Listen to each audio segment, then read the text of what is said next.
You're listening to The Uncommon Podcast. Well, welcome to The Uncommon Podcast. I'm your host, Ryan, and I'm pleased to be joined by my uncommon guest today, Drew Harden. Drew, welcome to the show. It's so great to be here. I appreciate your time, Ryan. Yeah, good seeing you again. I'm excited to really just pick up on the conversation we had a couple weeks ago when we first got coffee, so looking forward to it. Absolutely, me too. So while bios are great and all, they're a bit common. We are the Uncommon Podcast, so we aspire to do things a little bit differently. And I would like to just start off our conversation by asking the question, like, who is Drew? Like, what are the most important things that you would want other people to know about you?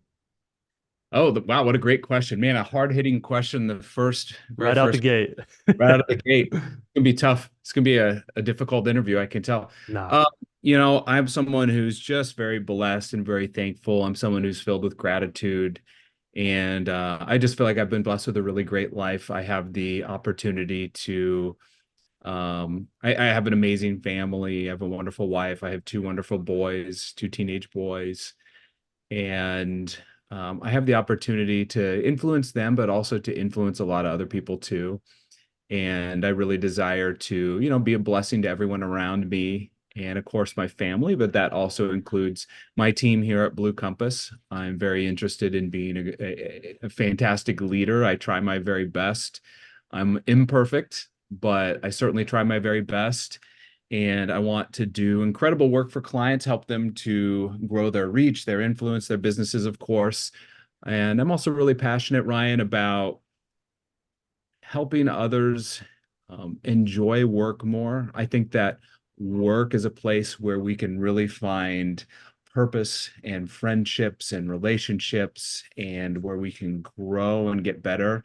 And there's so many people out there who do not experience that at work. And so I deeply desire a world where everyone feels just the same about Monday as they do about Friday, where everyone loves their job, where work culture is fantastic, where we have fun and enjoy our work.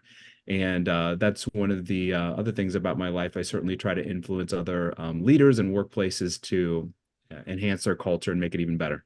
That's awesome. Yeah, you hit that out of the park. No, I love that. Oh, phew, good. It only gets easier from here. Oh, No, good. we Good. have a lot to get into just with your work with Blue Compass as well as your book Retain. And first, I want to do something fun now. Throw a curveball your way and even just start with like a lightning round of questions. Are you up for that? I'm up for it. Sweet, sweet. These will be great. So, what would you say is your favorite food? My mom makes an amazing apple cake. And when she gives me a pan of apple cake, I have no self-control and I'll eat like almost the whole thing in one sitting. So no sharing is involved, really. Ideally not. Very cool. Best book that you've read in the past year. I just put out a blog article about the 18 books I read last year. And so I should be able to answer this very easily.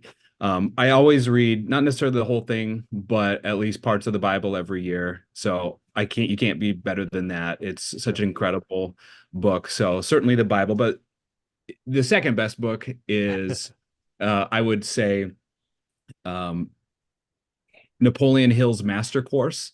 It's a really, really big book, and it's based on a series of lectures by Napoleon Hill that he gave, many years ago, nearly 100 years ago. But it's really, really filled with just principles of success and self-growth and things like that. And it took me a while to get through, but I really enjoyed it. Awesome. Yeah, we'll have to link that blog post in the show notes so people can check out your full list. That sounds great. Favorite movie? Raiders of the Lost Ark. Okay. I need to ask you, that reminds me, have you ever heard of or seen the shot-for-shot fan film remake of Raiders of the Lost Ark? No, I've heard of it, but I've never seen it before. That would be Yeah. interesting. Wow. You should check that out. Back when the Fleur Cinema was still doing its thing. I think it may have recently opened this past year, but on my birthday, no less, they showed that fan film, and then there's also a documentary called Raiders where they just talk about the experience of these three friends in the 80s making this shot for shot remake of the Spielberg classic. So you got to check that out if it's your favorite movie for sure. Yeah, absolutely. All right, last question is a two-parter. So I'm curious, were you a fan of Pokemon growing up? You're not that much older than me, but No, I was certainly aware of it. I have always been big into video games. I've owned every Nintendo console except the Virtual Boy, and I still own them. And I've never gotten too into Pokemon, so I didn't really play it back in the day. I remember it was originally on Game Boy. It was started in Japan. It came to the United States, so certainly aware of it. My son Chase really has been into Pokemon, and he's ah, played for years. I did play Pokemon Go, like a lot of Pokemon Go. Chase and I played Pokemon Go together nice. for quite a long time. So I'm very knowledgeable about Pokemon, but I've actually never, other than Pokemon Go, I don't think I've ever played a Pokemon game. Okay, fair enough. Yeah, I had cards, but they were always given to me just by friends, and I never Yeah. played. Played some Pokemon Snap for 64 back in the day, which is you're Oh just yeah. riding around taking pictures of them. But Yep. the reason I asked the question is because I'm curious, what can you tell me about the Pokemon Floodaxe, if I'm saying that correctly? Does that ring a bell? Which one? As Floodaxe, I believe it might have been a Pokemon that you created with your son. Is this Oh, true? I guess I did. Okay, so what you're referencing is, I don't even remember the name.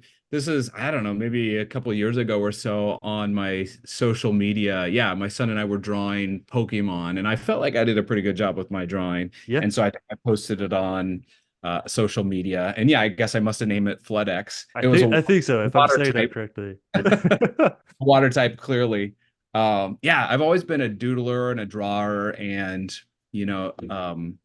speaking of video games, I got Mario Paint for the Super Nintendo probably in like 1992 or 3 or 4, and that was the first time I ever did any animation, and that made a big impact on me. And actually, on my shelf over here in my office, I have that very Mario Paint cartridge. But that was a big influence on me. So I've always loved doodling and drawing, and that really got me into like digital, I guess, art and animation and things like that. And that really grew and evolved. And my first job, well, when I was in college, my first real job was as an animator and a illustrator and a graphic designer.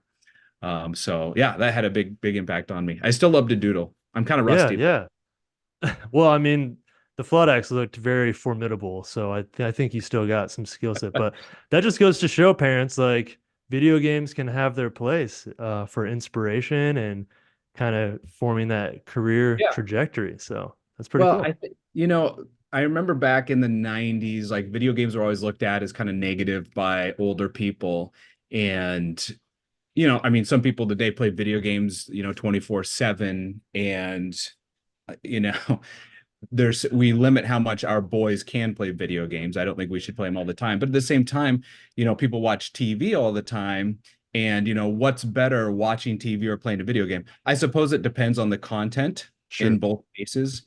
And I'm sure, there can be a program that you watch or a movie that you watch that can have a better influence on you than a video game. But it really depends on the content. And when you play video games, it's really problem solving. Almost any type of video game, you're thinking through what to do next. There's a goal, there's always a problem you're trying to solve. sure. And so I'm not advocating that we all play video games 24/7, but it can be a lot healthier than a lot of people think. Yeah, they can have their merits and Hmm. certainly a more interactive experience. And now that we have like, yeah, the virtual reality and all that. So Yes. no, I'm right with you. Well, you passed the lightning round as well, so off to a great start.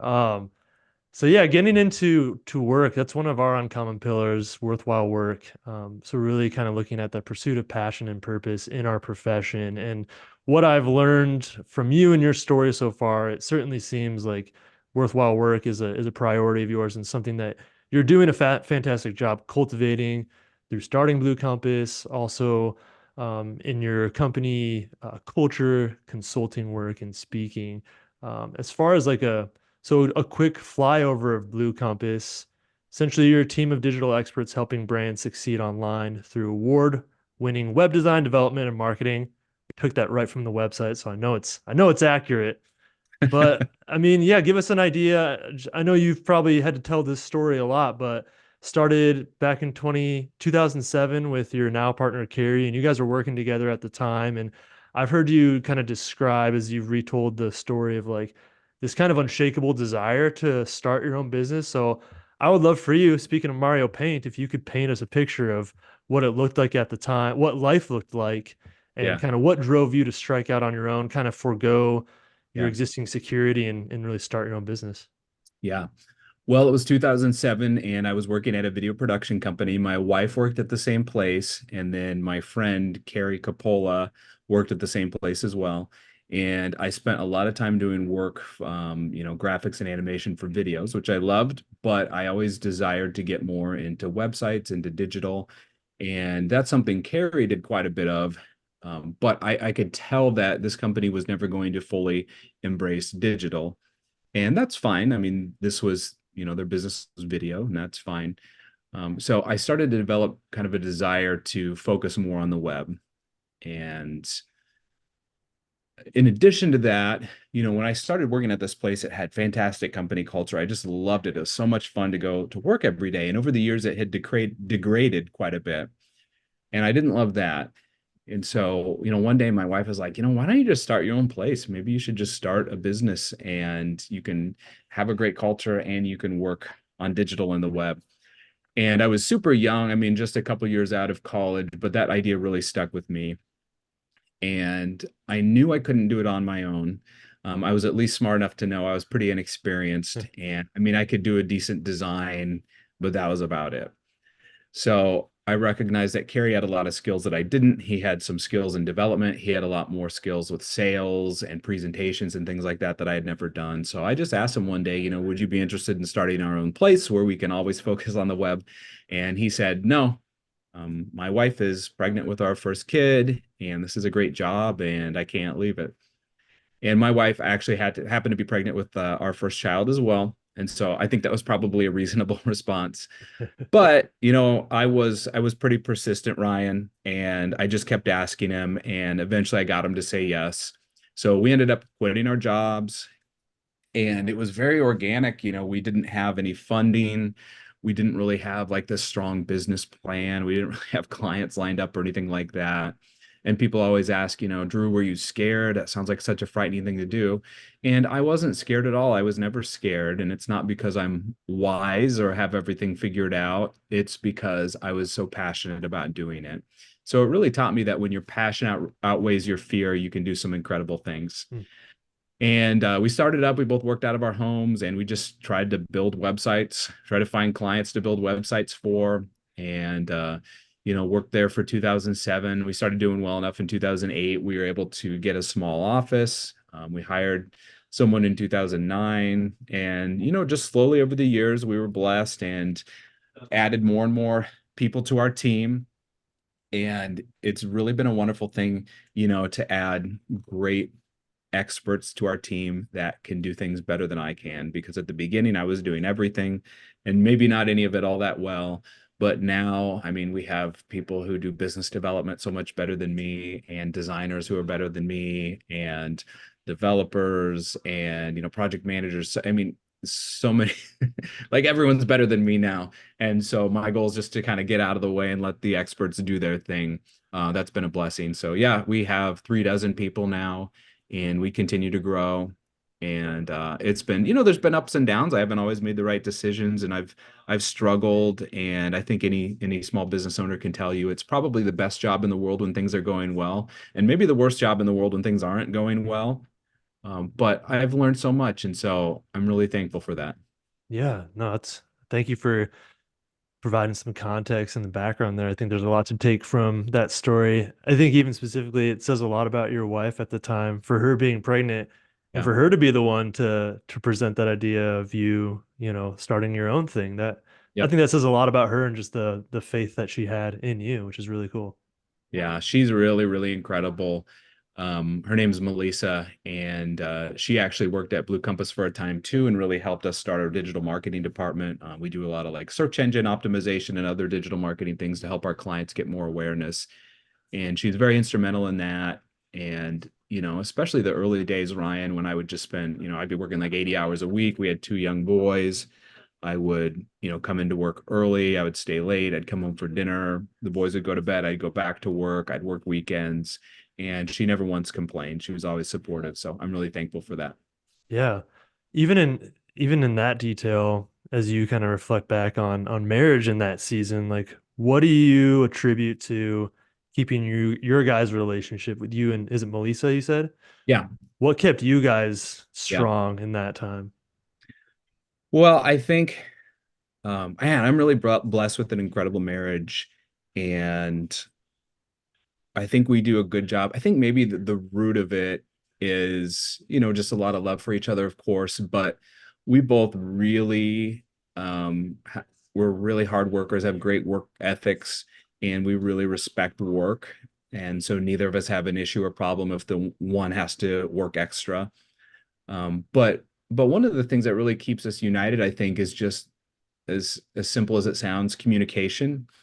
And like, I heard someone talking and saying like, hey, you should spend at least 90 minutes a week talking with your spouse, like one on one. And we almost do that in one day. I mean, we just spend a lot of time together. If one of us is going to the store, usually the other one will be like, oh, I'm going to. We walk our dogs, pretty much every day, and spend the entire time just talking with one another. So as cliche as it sounds, just simply talking to one another, being interested, not always talking about yourself, but asking questions about your spouse. I think that's really essential. Yeah. No, that's awesome. We talk a lot about in our community of like staying appreciative and curious. Because I think, especially in marriage, granted, I've only been married 5 years, but even in that short amount of time, the temptation for me is to think that I've learned everything I can about my wife, which is Sure. so far from the truth. So even just from day to day, like how do I stay curious about who she is and who she's becoming? Because we don't stay stagnant. We become, we evolve and we grow, hopefully. And so then there's always an endless opportunity to learn about each other, but also appreciate who we are and who we're becoming. So yeah, I love that you touched on that for sure. When we first got coffee, I asked you about the name Blue Compass because it's an intriguing name, and you told me a really cool story about how you actually acquired that name. And I would love for you even just to share that with listeners. When we decided to start our business, we were trying to figure out a name. And actually, on our wall here at Blue Compass, I have a canvas with just some of the names that we were considering with different original logos sketched out. So it's kind of a fun piece of history. And we ultimately ended on the name Compass, and we like that because, especially back in 2007, Ryan, it's it was so confusing for so many people and organizations to figure out what they should do for their online presence. What was the right answer for their website? What type of digital marketing or social media did they need? And we really wanted to give people a clear direction for their online presence, and that's still our goal. And so we love the name Compass. Well, we wanted a URL that was available. We wanted a web address that was available, and Compass was taken.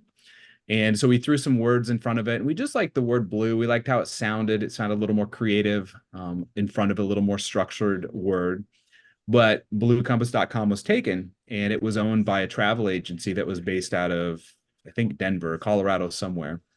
And so Carrie, my business partner, ended up calling them up, and he got a hold of the owner, and he said, hey, would you ever be interested in selling your URL? And the guy said, no, you wouldn't be able to afford it. I'm not going to sell it. And he said, but I see you're from Des Moines and your last name is Coppola. Do you have any relation to Joe Coppola? And that was Carrie's grandfather. And it turned out that this guy and Carrie's grandfather were old army buddies, and they were in the military together. And so, I mean, they bonded over that. They talked about it, had a few laughs. And eventually the guy very kindly said, I'll sell it to you for $1,000. So the very first project we ever got was just a simple web design, and we had happened to just sold it for $1,000. So it was really a blessing. It was meant to be, and we felt very thankful for that. Yeah, man. I remember you sharing that. I was like, man, if that isn't like divine providence, I don't know what is. That's such Yeah, a absolutely. cool moment of God's provision. And I would putting myself in your shoes, I would think that would be very affirming that I was on the right path at the It at the was. time. It was. I'm Yeah. very thankful for that. Yeah, super cool. So as you guys built out Blue Compass and grew, And you even mentioned at the previous company you were with, initially had a great culture and then that kind of eroded over time. Mm. When did this idea of creating, a unique and amazing company culture kind of come to the forefront for you and the existence of Blue Compass? Well, it was there since the beginning, and that was always our goal to have a fun place that we enjoyed going to. And we really had that for a number of years.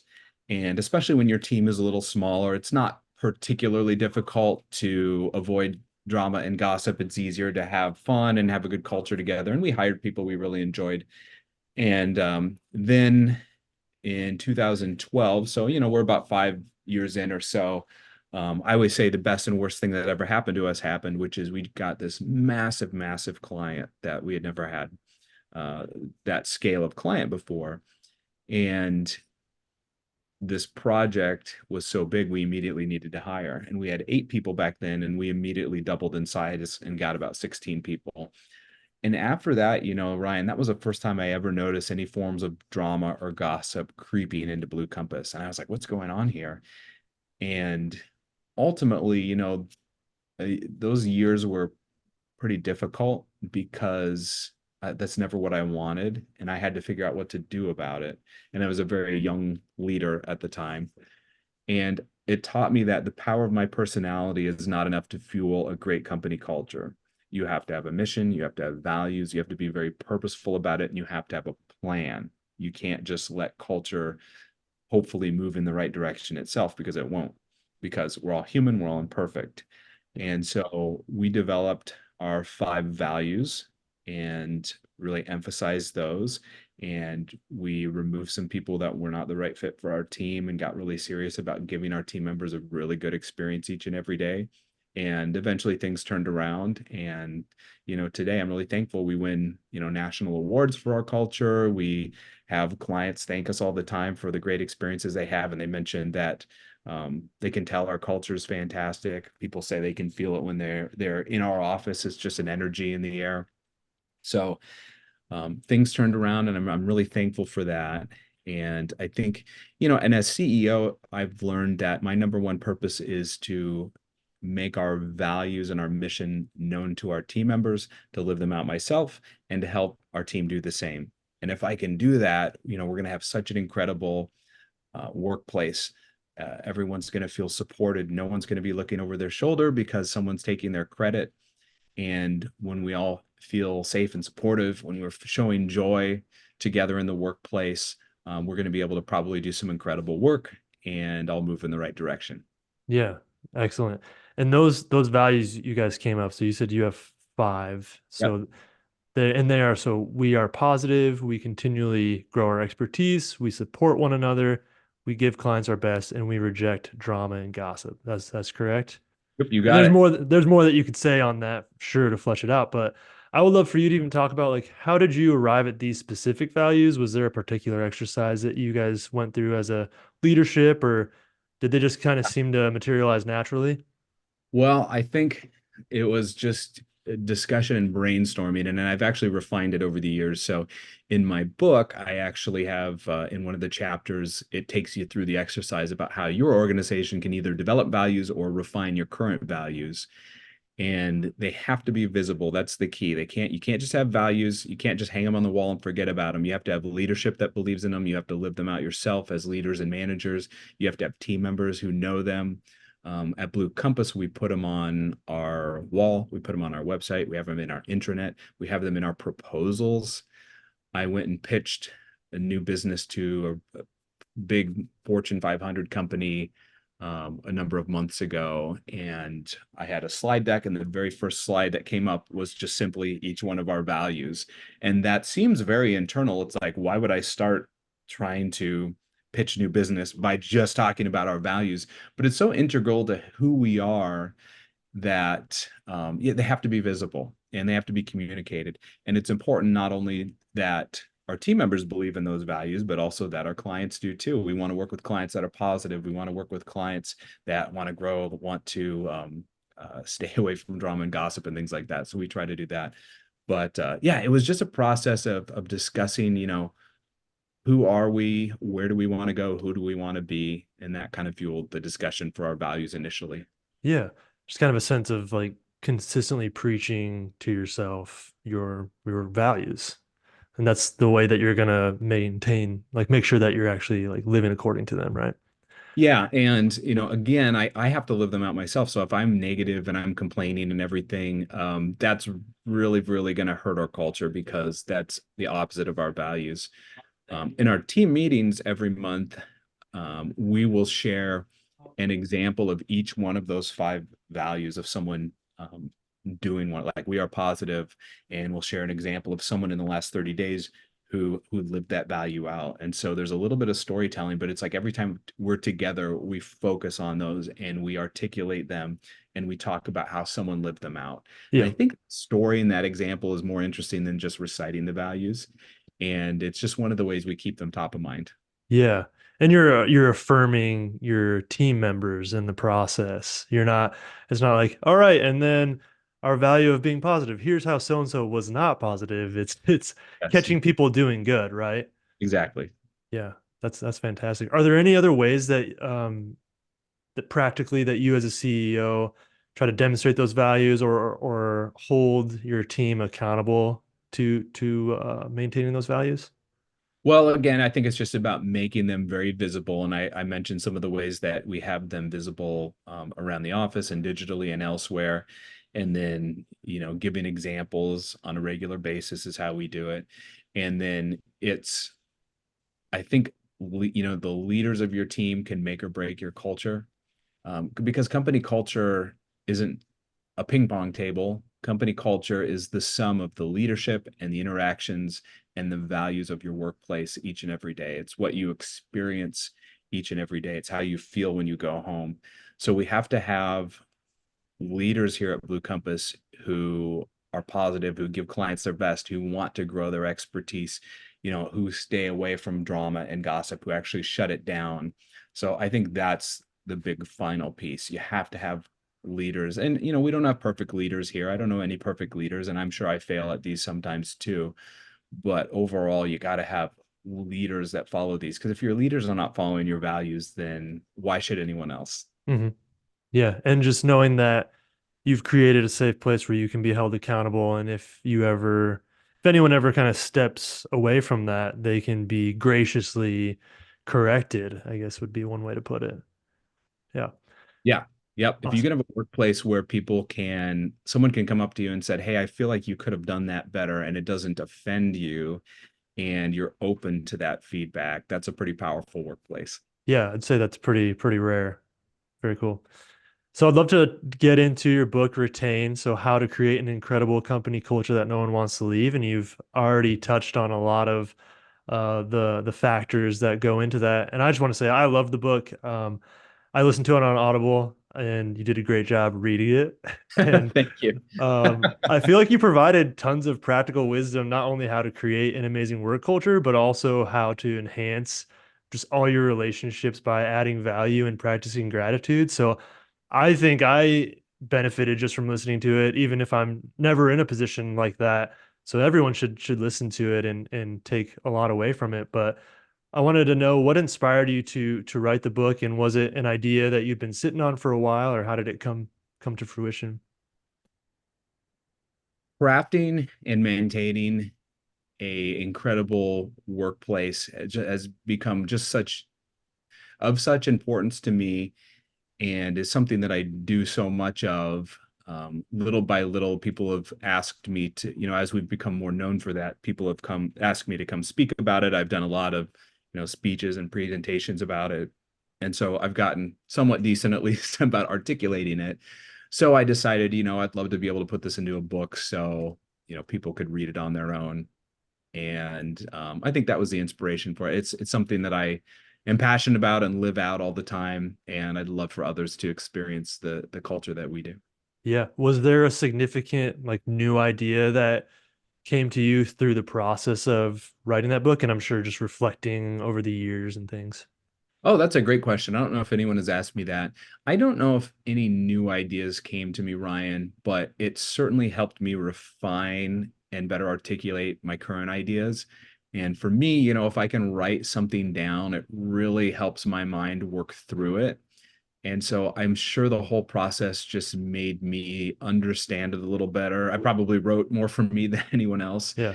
And I would think that I can probably speak about it a little better now that I went through the process of writing the book and reading the book too. You mentioned I did the Audible book, and the audiobook is surprisingly difficult to read, for 4 hours, read your own words and try to, think about, what you were thinking. And as I read through it, I created the audiobook, a couple months after the written book. And, I would think like, what was I thinking there? Why did I say it like, Yeah. and you kind of second guess yourself sometimes, but is surprisingly difficult to do without making mistakes. But I think just even reading through it audibly was good for me too. Yeah, I think that would be a good tool to do before a book's even published. It's like, all right, now I'm gonna read through this aloud, and then yeah, you'd have all those kind of glaring things. But one thing you talk about in the book is a secret ingredient that will infuse your culture with more joy. So Mhm. what is that ingredient? Well, there's multiple, I suppose, but one of the things that I think I would actually focus on two things here, Ryan, and Okay, not just one. And one of them is surprise, and the other one is customization. And I'll tell you what I mean. The first one, surprise, when you do something, when you appreciate someone, when you want someone to experience joy in the workplace, whether you're getting them a coffee, whether you're getting them a gift, um, whether you're praising them in front of others, I found that when you add surprise to that, it heightens the experience. I think surprise heightens any experience that you have, whether for the negative or for the positive. sure. And so if you can add it to the positive experiences, it makes those positive experience heightened. And a lot of people say, well, I don't like surprises. And that's fine. I understand that, but that doesn't stop me from surprise. Yeah, you're like, I'm gonna So make you a believer. yeah. So whenever we do something for a team, like I don't know, a couple years ago, we decided to take everyone out to lunch, and we had a giant party bus come, and we picked everyone up, and we took them out to lunch, and then we brought them back, and we drove around the city a little bit, and we played some games out in the parking lot afterwards, and we didn't tell anyone that that was coming. And did that create maybe a little confusion, some issues logistically? Yeah, probably. We tried to make sure everyone's schedule was open, but people were so surprised when it happened. They were so excited. And if we would have told them, hey, we have a party bus coming to pick you up, to take you to lunch, a lot of people would probably think, well, I wonder what type of party bus. And I hope they don't take me here for lunch. I'd rather go here. But when it's a surprise, it's something that often we can appreciate a little more. So even if I'm bringing someone a coffee in the morning, which I try to do every now and again to say thanks, I'll never ask them ahead of time. I will, I don't want them to know it's coming. Even if they brought a coffee for themselves, I'll put it on their desk before they arrive. And I think they appreciate it more just because it was unexpected. Yep. So to me, that's one of the first ingredients. Now, one of the second ingredients is, like I said, uniqueness, customization. If you globally appreciate someone or groups of people, you say thank you to everyone, you give everyone the same gift. That's nice. Um, my wife worked at a workplace, and for Employee Appreciation Day, they gave everyone a $50 gift card to, I don't know what it was, Amazon or something like that, or a restaurant. And that's great. I don't want to speak bad about that. That's a wonderful thing to do. But how much more appreciative would people be if they gave a gift card to each person's favorite place? Mhm. Takes more time and effort, but people appreciate it more. Sure. And so, here at Blue Compass, when someone starts on our team, we have a form that they fill out, and we say, hey, what's your favorite way to be appreciated? We all like to we have a different language of appreciation. Do we like words of affirmation? Do we like acts of service? Do we like gifts, etc.? So we try to understand how people like to be appreciated. And then we ask them, what's your favorite sports team? What's your favorite coffee place? What's your favorite restaurant? What's your favorite candy? That sort of thing. And most of us, I mean, we know each other really well, so we know most of those things anyway, but that enables us to give unique, customized gift, individualization that a global gift doesn't give. So as another example, I think it was last year for Employee Appreciation Day, we gave everyone a gift box, and we had gift cards to everyone's favorite restaurant. We had everyone's favorite candy. We had like just an individualized gift we got for everyone that was unique. And it was so much fun to see people open it. Oh, what did you get? I got this. So I think the individualization and then the surprise are two powerful things that leaders can really use to their advantage. Yeah, absolutely. And I can only imagine like that creates such a strong team bond. And I'm curious, have you seen that type of intentionality with surprise or even the customization? Have you seen that translate from the team to like the client relationships, the way that different team members interact with the clients that they're serving? Oh yeah, I think so. I mean, I think that that those two principles really permeate our culture here. And so we, one of the things I notice is like if a I don't know if a client has an anniversary coming up, often, someone here will get them a gift. And we have done like one single gift for all clients before, but we'll do unique gifts as well, and often unannounced. Yeah. So yeah, I think so. What's the most memorable surprise that you've received at Blue Compass? Oh gosh. I had a clown come and sing to me for Boss's Day Oh, once. scary. Yeah. Which was pretty memorable. I did not expect that. Was that surprising or traumatizing or a little bit of both? Definitely a little bit of both. Yeah, I'm I can recovering. imagine. So stuff What, like that will yeah. happen. What would you say is like the most elaborate? Because I know there's some pranks that go down at Blue Compass too. Yeah. Like, what's one of the more elaborate pranks that's been happening? Oh gosh. That's a good You don't question. have to name names. I mean, one of the things, so I would say pranks and like jumping out and scaring people is definitely part of our culture as well.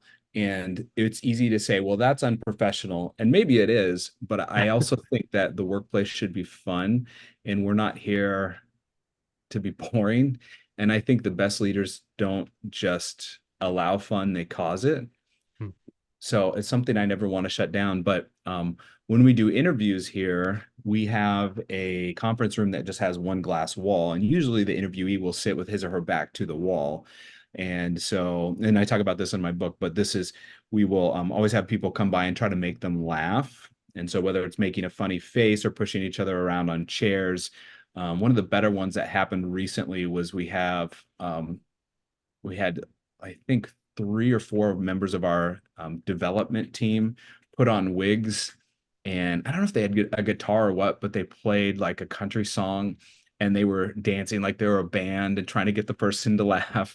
And the goal is not to let the other person turn around. Oh, and just a couple months ago, I was interviewing someone, and our whole team, this was on Halloween too. Our whole team was like dressed up as these random characters and objects, and they did a conga line. Like almost the entire team did a conga line, Nice. but it was so loud that immediately when I was interviewing spun around, and I'm sure she thought, "Wow, this is weird, and this is a strange place to work." But I mean, it's better she knows now than after she starts and Yeah, is surprised. Our culture, I think, is really fun and joyful and crazy, but it's not for everyone, and not every work culture is for everyone. So, we want people who really enjoy being social and fun, and don't mind being a little silly in the office. sure. Yeah, it sounds like an episode of like Impractical Jokers, Yeah, sometimes very much like that. which is Yeah, great. So, and that leads me to something else I was curious is like, how do you manage to cultivate a fun and easygoing reputation as a boss while also maintaining like the authority that you have as CEO of your company to hold people accountable to, yeah, their goals and things like that? yep. You can do just about anything when you have the respect and relationship with others.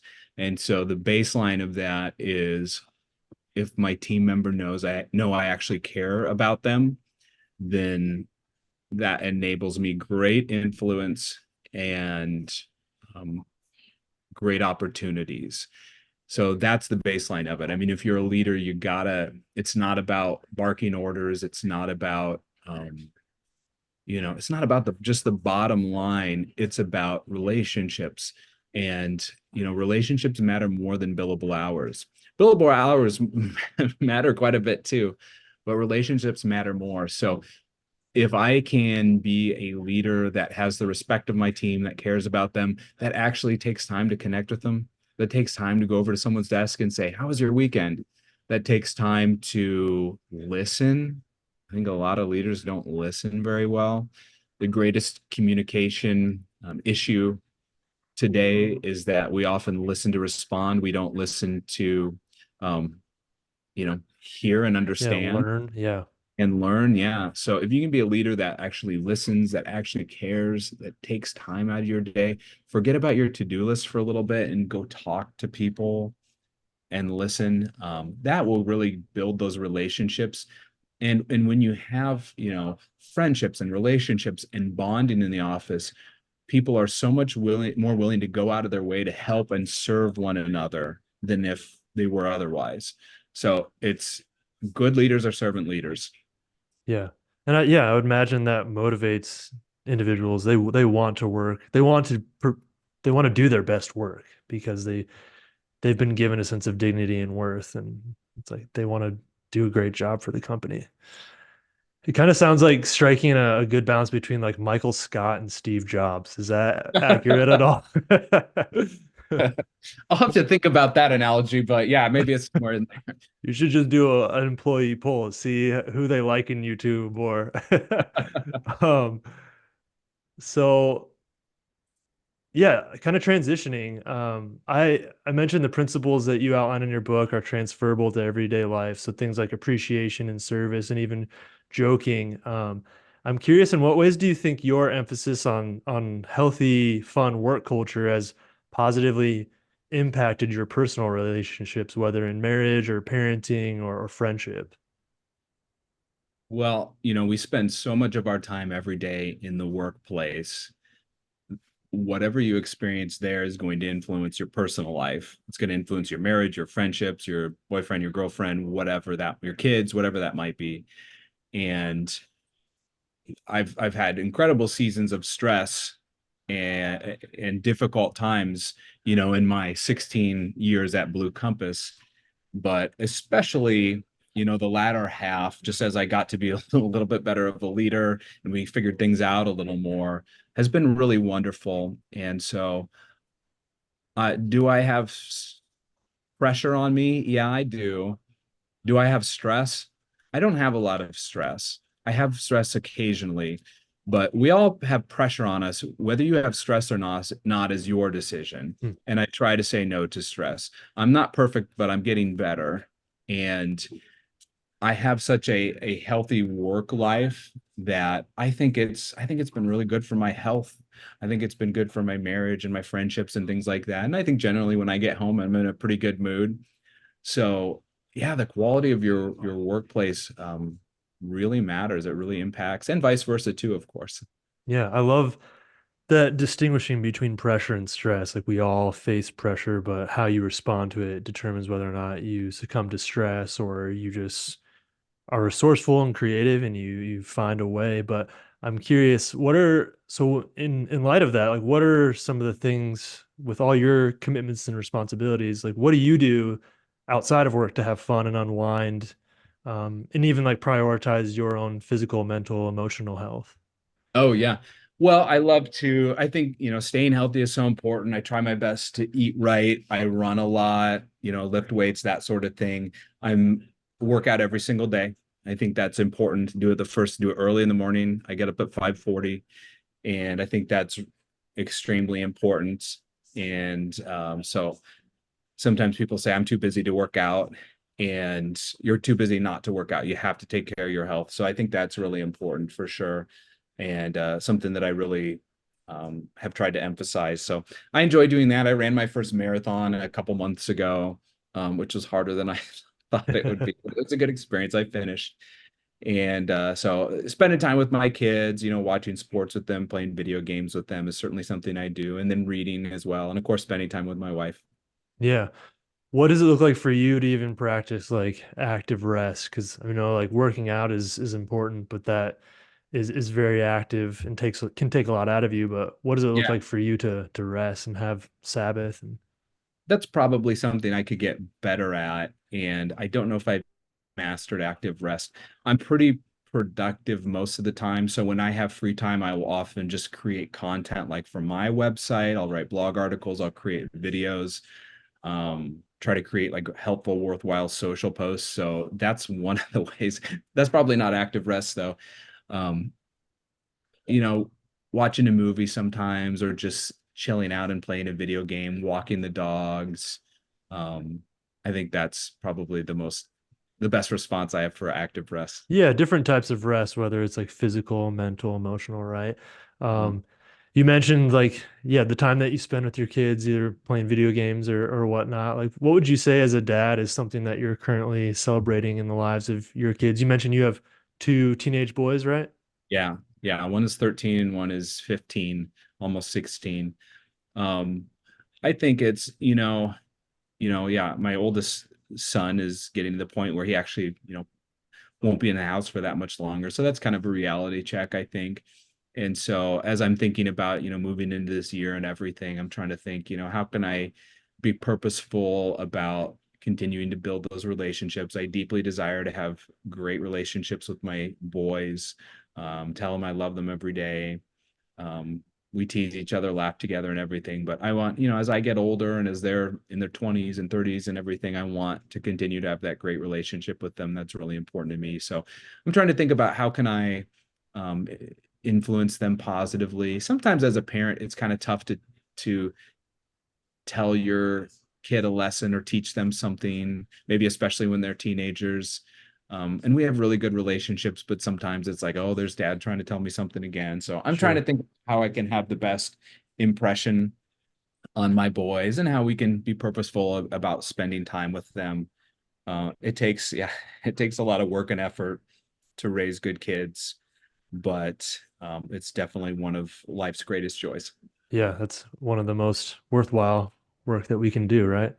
Mhm. Um, yeah, and I've heard it said like kids spell love Time. So even as a dad of two young boys, I just have to remind myself like it doesn't necessarily matter what they don't even really care necessarily what we're doing as long as I'm just there. And I'll find like I go into the kitchen or the dining room to do something and like they'll just come and play like where I'm at. Yeah. So Yeah. just the fact that they just want me to be around is super cool. Oh yeah. No, I appreciate you sharing on that.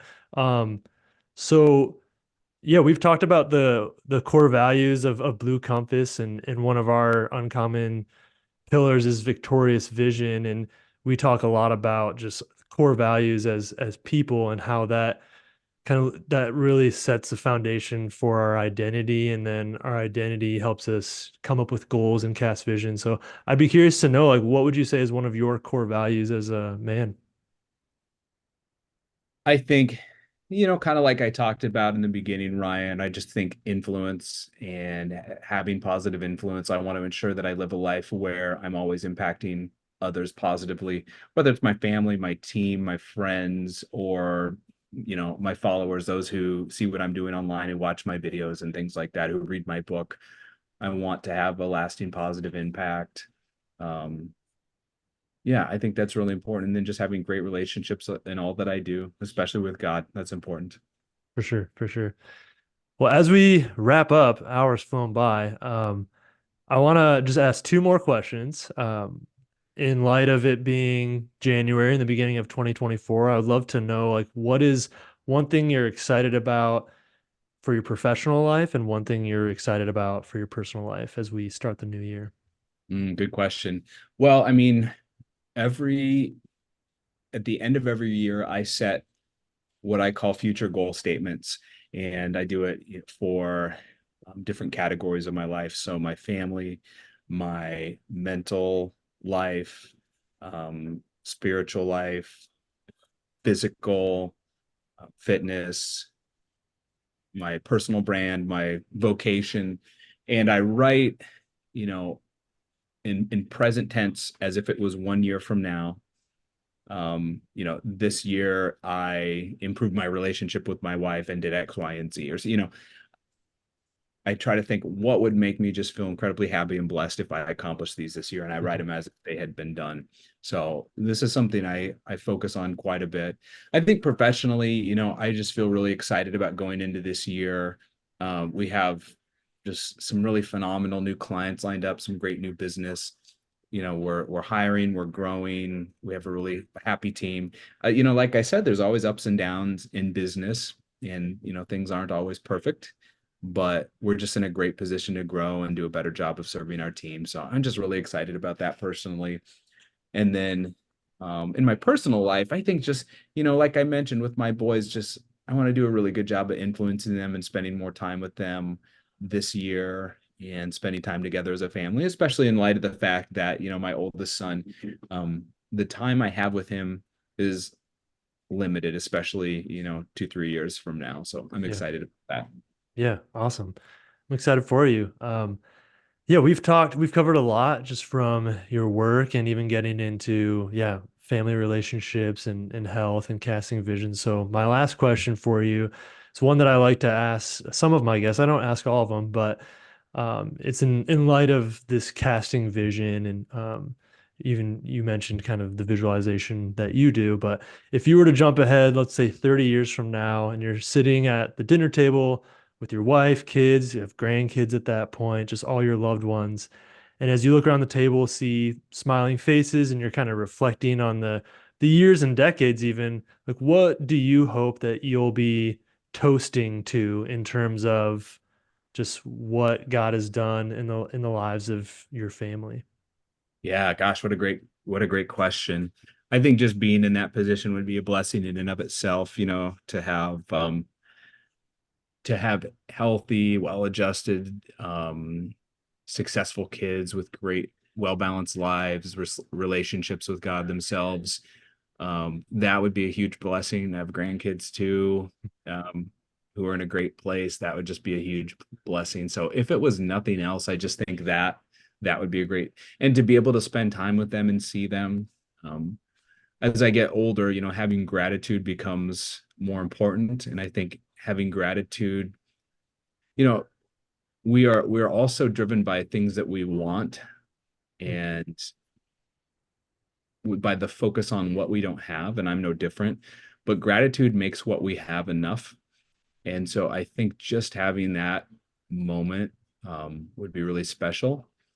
And I hope that in 30 years, I'm a lot better, stronger mentally, better developed. I hope I have zero stress in my life, and that I'm really embracing gratitude and able to enjoy that moment. But yeah, I hope we can, and I hope I would be able to celebrate the influence that I would have on all my family members. And I hope too I can look back professionally and say, you know, wow, I impacted a lot of great organizations and helped them fulfill their goals. I hope I really impacted a lot of amazing workplaces and made them better and made Mm. people happier at their jobs. And in 30 years, I hope I'm still doing that. I hope I'm still speaking and influencing others. Awesome. No, that's a beautiful dream, and I hope that all comes true for you. I hope so too. Well, yeah, I have to say this has definitely exceeded my expectations. You've been a delight to talk to, and I think given me and our listeners valuable nuggets of wisdom for us to just think about and apply as we begin a new year. So thank you so much for that. And I'll definitely include links to your website and socials and anything else where people can engage with you. But as we sign off, is there anything we didn't get to talk to or address, thought or a question maybe you want to leave with people?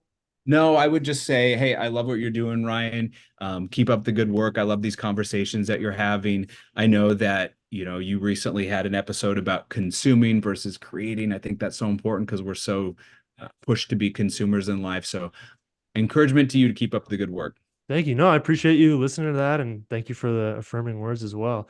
Um, so yeah, thank you again to my guest Drew. Thanks for listening to the Uncommon Podcast. I've been your host Ryan, reminding you that you are the hero of your uncommon story. So go take uncommon action and make 2024 your most uncommon year yet.